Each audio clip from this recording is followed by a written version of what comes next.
Hello there friends, welcome back to another episode of Generation Tech. My name is Alan. You guys know I'm not a huge fan of the Jedi Order. As a rule, when firearms or blasters are available, I find people who use melee weapons to be a bit toxic. But still, it's never really a good idea to just generalize an entire group of people. I have to practice what I preach more often. And so today, I want to take a look at an individual who I think represents most of the problems the Jedi Order faces.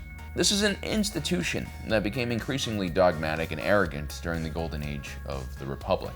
This is a really rare period in galactic history where there weren't any major wars. Things were relatively peaceful, and the Jedi's hated rival, the Sith, were in hiding. It's that peace that most likely turned the Jedi from a moral authority to a cold, bloated, and bureaucratic organization that no longer understood what its role in the galaxy was anymore. It's not necessarily their fault. Any group of people, any organization that isn't challenged on a regular basis generally stagnates and becomes useless. You always have to exercise your brains and your muscle, and an organization like the Jedi without the Sith, well, they just became fat and lazy.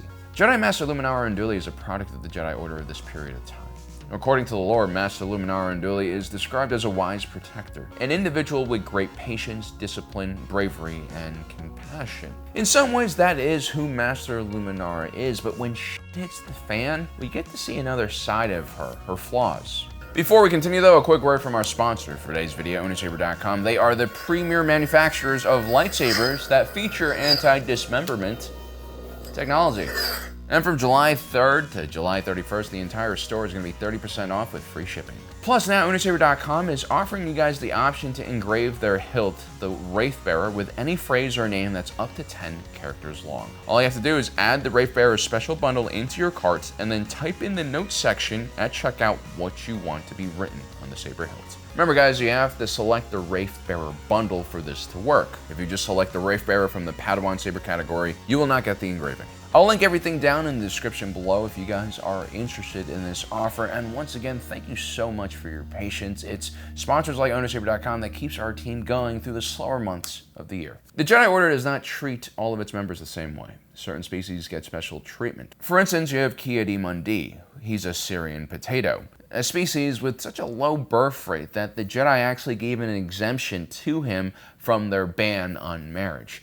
Ki-Mundi in Legends actually had not one wife, but 5 wives and 7 children. Ki-Adi-Mundi claims that he was able to love his kids and not be attached to them. Potato. Master Luminara also received special treatment within the Jedi Order. You see, she didn't just paint her face green and get those cool Maori lip tats to be different. She's actually not a human. She's a near-human species known as the Mirialans. Mirialans didn't just have different shades of skin. They actually typically were force sensitive and had a very spiritual culture which harbored a close connection to nature. The tattoos on their face were inspired by the Maori tradition of Tamoko, which were historically associated to people with high status and to the idea of mana, another supernatural energy that permeates the galaxy and also gives individuals superpowers, like being really good at rugby.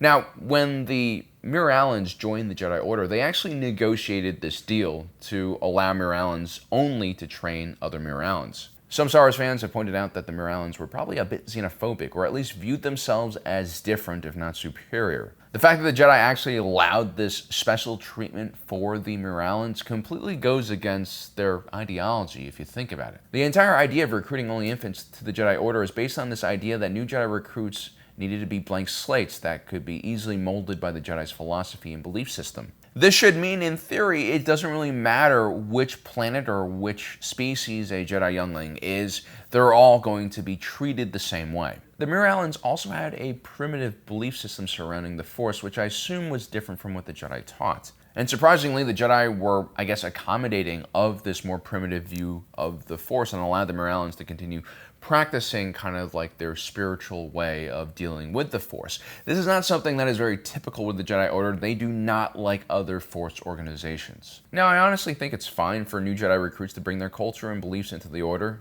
But if you are going to have rules about not introducing different ideologies to the Jedi, then having the Mirialans have an exception is not only bad for the institution, it's also bad for the Mirialans. It kind of makes them seem different. It separates them from the group, and I think that can cause a lot of problems. Either the others will look at the Mirialans with jealousy or suspicion, which is exactly what happens to Anakin when he joins the Order at a later date. Just because they're Jedi doesn't mean that they can't also be shithead teenagers. It's also possible that the Mirialans develop their own sense of superiority because of this. Either way, it really isolates the Mirialan members of the Jedi Order, and you can see a lot of these toxic traits being developed within Master Luminara.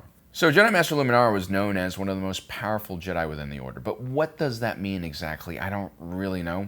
I mean, we have to remember the Jedi were at peace for almost 1,000 years. There were no Sith to duel against, no marauding armies of barbarians threatening the peace of the galaxy. The Jedi mostly dealt with pirates and your occasional regional conflict. Master Luminara was reportedly very skilled with both Form 3 and Form 5 of lightsaber combat. Form 3 is excellent for fighting multiple opponents, and was also terrific for deflecting blaster fire, which is probably why she was one of the 33 individuals who survived the Battle of Petranaki Arena. The initial Jedi Task Force had 212 Jedi, including many children. Not that that would bother Luminara that much, she was a complete company woman. Similar mindset to the likes of Mace Windu and Ki-Adi-Mundi. She was 100% committed to whatever the Jedi Council wanted and said. And we see that her meticulous adherence to the rules also shaped how she would teach her Padawan Barriss Offee. Master Luminara believes heavily in rote memorization. This just is a learning technique where you read something enough times that it just becomes ingrained in your brain. It's not necessarily the best form of learning because there's actually a limited amount of critical thinking you use when doing something like this. Now, during the second battle of Geonosis, Master Luminara has Barriss Offee memorize an intricate Geonosian tunnel system beneath an important weapons factory. It's really an impressive feat for her to be able to do this. Luminara and Offee have paired themselves in this mission with Anakin Skywalker and Ahsoka Tano, who were the complete opposite in temperament and personality. At it again, are they? Again, Master? Let's just say that they have a penchant for playing loose with regulations and rules of command. Listen to me. Well, if you don't trust me, then maybe you should send me back. Don't. Right away, we see two different styles of parenting. Whereas the Mirialans were completely prepared for the mission and had more traditional master and Padawan relationships, Skywalker and Tano acted like equals and were more about improvisation. Neither mentality is actually right. I mean, both groups exhibit kind of extreme behaviors, but the beauty of this is that they kind of balance each other out when they work together. Well, Barriss, aren't you going to introduce yourself? Padawan learner, Barriss Offee, at your service. Now, Anakin really wants to do a frontal assault because it's Anakin, but Master Luminara suggests that they send two individuals into this tunnel system below the weapons factory and infiltrate it there. Meanwhile, the Masters would lead the bulk of their forces in a frontal attack, distracting the Separatist droids guarding the factory. Anakin is worried right away. He doesn't really think that Ahsoka Tano is ready to handle this type of mission, and again, Anakin's a pretty reckless individual, so I tend to side with him in this situation. I also think, he's right. The Jedi Masters should be the one going in the tunnels and basically going behind lines and risking their lives. I think being on the surface and leading the feint is a lot safer. If anything, the clones were capable of carrying out a feint all by themselves. They weren't dumb. It's almost as if Luminara has given herself an easier task and saved the more difficult task for her underlings. Barriss Offee is able to lead Ahsoka Tano into the weapons factory properly. She's a bit of a know-it-all, probably inherited from her mother, but I think Barriss Offee is genuinely competent and skilled. But once they get into the weapons factory, they're forced to retreat inside of a separate super tank because they are discovered. It's at this point Barriss Offee runs out of ideas. The bugs took the bombs. What are we gonna do now? I don't know what to do without the bombs.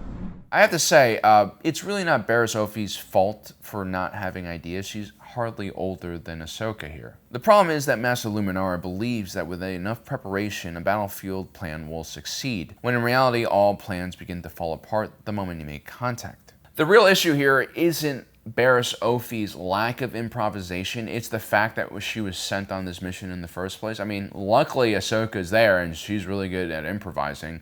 I think without her, Barriss Offee would have surely died. Well, this tank could destroy the power generator, and probably us along with it. I guess that's our only choice.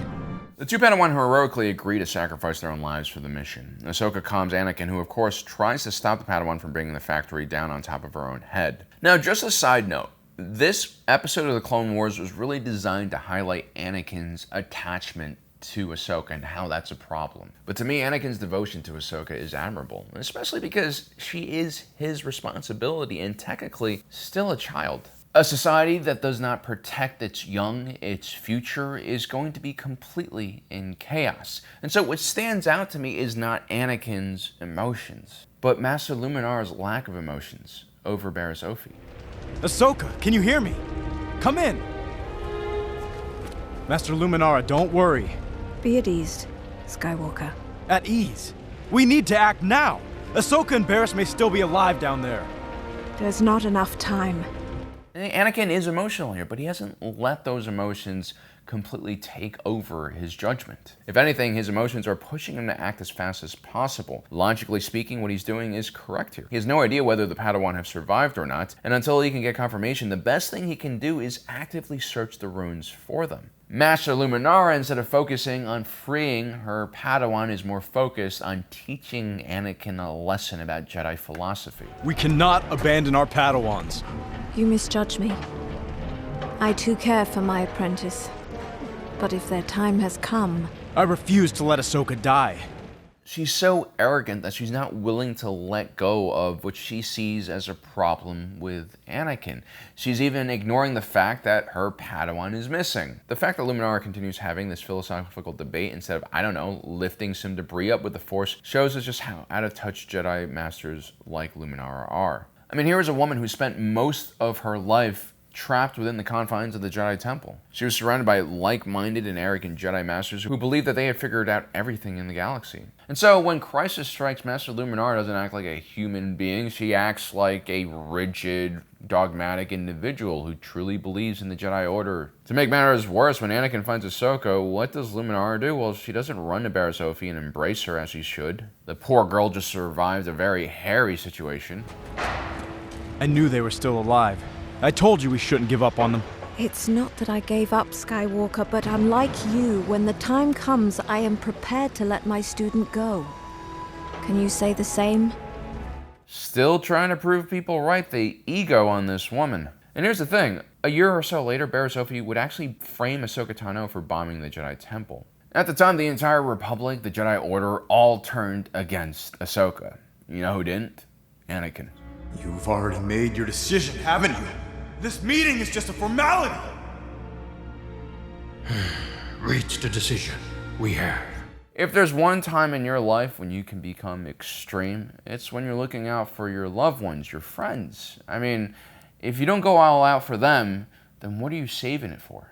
Now, Barriss Offee's turn to the dark side is one of the biggest signs of Luminara's failure as a Jedi. Barriss Offee was a quiet type, far more mature than she lets on, but I believe from the very beginning she was never made for the battlefield. I mean, some Jedi were just too sensitive or too empathetic, and they just couldn't handle the rigors of war, and that's fine. War isn't a natural state, and it definitely shouldn't be the natural state of a Jedi. Actually, before the Second Battle of Geonosis, Barriss Offee chose to stay on Coruscant and try to avoid the battlefield as much as she could. Instead, she found solace in volunteering in the Jedi Medical Clinic where she could help heal the wounded. While the rest of the Jedi were being all gung-ho about the war and feeding their troops into the wood chipper that was the Clone Wars, Barriss Offee was actually doing positive things. She was healing the wounded, saving lives. I think it's very admirable that she chose this route. I think she ultimately was a really gentle soul, and the war broke her. She was pulled out of her comfort zone by her demanding master, whose only words to Barriss Offee after she survived that wreck on Geonosis was this: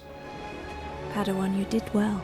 It's not that Luminara is evil or a bad person. I actually think she's a pretty decent human being, but a lot of times what we see as evil is just a result of incompetence. Luminara, like many of the Imperials I have profiled on this channel recently, is another blind follower. A belief system like the one created by the Jedi Order can be really problematic, especially if you adopt those beliefs. The Jedi believe that emotions led to fear, which leads to the dark side. But the truth is, trillions of people in the galaxy have emotions, and they have fear and they have anger, and they don't all turn into psychotic people. Instead of banning one of the most basic things that makes us human, the Jedi could have taught its members how to deal with the dark side, how to deal with the emotions we all have, and learn how to control it. But the Jedi as an institution by this point in time were really rigid, and they weren't willing to accept outside point of views. In an earlier mission during the Clone Wars, Master Luminara is paired with Ahsoka while they transport Viceroy Nute Gunray to Coruscant on board a Star Destroyer. During the mission, Asajj Ventress breaches their vessel and launches a rescue mission for the Neimoidian criminal. Now, Ahsoka Tano actually manages to fight off Asajj Ventress by herself in the prison cell area, but when Master Luminara shows up, she basically takes over the entire operation. I'll confront her myself. Master, all due respect, but Ventress is too powerful for any one Jedi to fight alone. Let me help you. Ahsoka Tano actually has prior experience fighting Asajj Ventress, who she likes to call the Hairless Banshee. That's a terrific burn. But Master Luminara is far too arrogant to listen, and she turns down Ahsoka's offer to help her. I am more than capable of dealing with a lone assassin armed with undisciplined fighting skills. Form 3 is not so good at stopping steam, is it?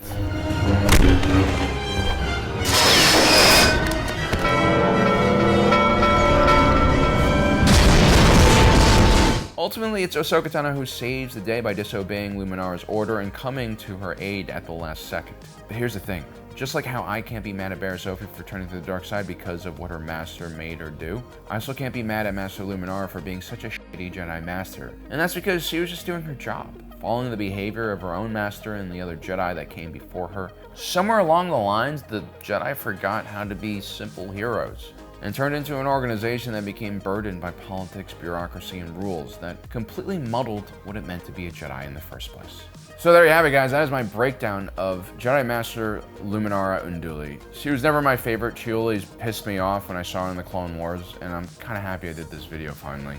Well, guys, I hope you enjoyed today's episode. Don't forget to subscribe and hit that notification button down below so you don't miss out on the rest of our awesome content. As usual, my name is Alan, reminding you that my allegiance is to the Republic, to democracy,